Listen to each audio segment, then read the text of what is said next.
ত্রয়োদশ জাতীয় সংসদে নির্বাচনের আগ মুহূর্তে উত্তপ্ত হয়ে উঠেছে ব্রাহ্মণবাড়িয়া ২ আসনের মাঠ। বলা চলে বড় পরিবর্তন এসেছে রাজনৈতিক সমীকরণে। এই আসনে নির্বাচন থেকে সরে দাঁড়িয়েছেন জাতীয় পার্টির মনোনীত প্রার্থী জিয়াউল হক মৃধা, এমনকি স্বতন্ত্র প্রার্থী ব্যারিস্টার রুমিন ফারহানাকেও সমর্থন দিয়েছেন। হোয়াইট প্লাস প্রো সেনসিটিভ স্কোয়ারে মাঠের বাইরেও তো আমরা এভাবে দেশপ্রেম দেখাতে পারি।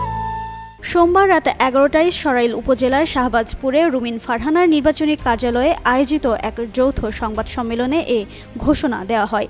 এ সময় জাতীয় পার্টির কেন্দ্রীয় ভাইস চেয়ারম্যান আব্দুল হামিদ ভাসানী বলেন, অ্যাডভোকেট জিয়াউল হক মৃধা মিথ্যা মামলা ও নানা হুমকির কারণে নির্বাচন থেকে সরে দাঁড়াতে বাধ্য হয়েছেন।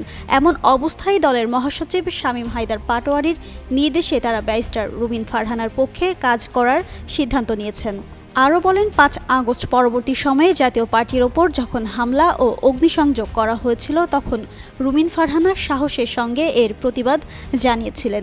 এমনকি জাতীয় পার্টিকে নিষিদ্ধ করার দাবির মুখেও তিনি রাজনৈতিক অধিকারের পক্ষে সোচ্চার ছিলেন। তার সেই ভূমিকার প্রতি কৃতজ্ঞতা স্বরূপ জাতীয় পার্টি এই আসনে হাঁস মার্কার প্রতি পূর্ণ সমর্থন জানিয়েছে।